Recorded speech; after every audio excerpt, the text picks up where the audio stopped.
আজি বিজেপিৰ প্ৰতিষ্ঠাপক আৰু দেশৰ এগৰাকী সফল প্ৰধানমন্ত্ৰী অটল বিহাৰী বাজপেয়ীৰ জন্মশতবাৰ্ষিকী পালন উপলক্ষে শোণিতপুৰ জিলা সমিতিৰ উদ্যোগত চহৰৰ মাজমজিয়াত থকা ত্যাগবীৰ হেমবৰুৱা ভৱনত অনুষ্ঠিত হয়। আজিৰ এই দিনটোত সুশাসন দিৱস হিচাপে আন প্ৰান্তৰ লগতে শোণিতপুৰতো জিলা আৰু ব্লক পৰ্যায়তো আজি দিনজোৰা কাৰ্যসূচীৰে পালন কৰা হয়। এই দিৱস উপলক্ষে দুদিনীয়া কাৰ্যসূচীৰে এক প্ৰদৰ্শনীও অনুষ্ঠান হয়।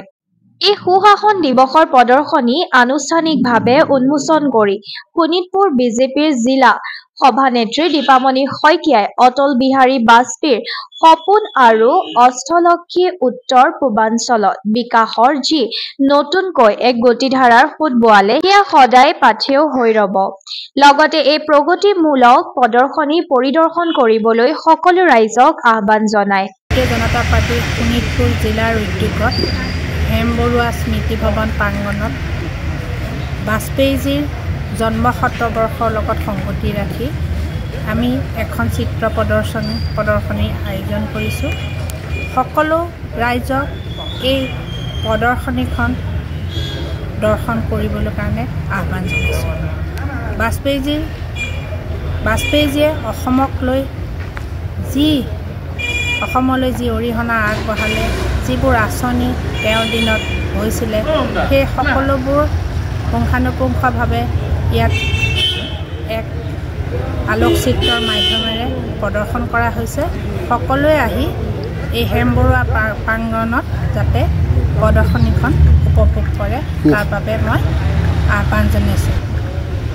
ভাৰতীয় জনতা পাৰ্টীয়ে এই বাজপেয়ীজীৰ যি জন্ম শতবৰ্ষ আৰম্ভ হৈছিলে তাৰ লগত সংগতি ৰাখি আজিৰ দিনটো ভাৰতীয় জনতা পাৰ্টীয়ে সুশাসন দিৱস হিচাপে পালন কৰি আহিছে। এই বছৰটো শতবৰ্ষ 1924 চনত তেওঁৰ জন্ম হৈছিল আৰু 2025 ডিচেম্বৰত এই শতবৰ্ষৰ 24ৰ পৰা আৰম্ভ হৈছে আৰু 25ত সমাপ্ত হ'ব। 25 ডিচেম্বৰত বছৰজোৰা কাৰ্যসূচীৰে আমাৰ পাৰ্টীয়ে যি কাৰ্যসূচী ল'ব সেই সকলো কাৰ্যসূচী আমি বছৰজোৰা পালন কৰিম। আজিৰ এই সুশাসন দিৱসৰ অনুষ্ঠানত ৰাজ্যিক স্বাস্থ্য পৰিচালনা কোষৰ সদস্য আৰু শোণিতপুৰ জিলা চিকিৎসা কোষৰ সভাপতি ডক্টৰ দীপেন মহন্তই ভাষণ প্ৰদান কৰি বাজপেয়ীৰ দিনৰ শাসন ব্যৱস্থা বিশদভাৱে ব্যাখ্যা কৰে।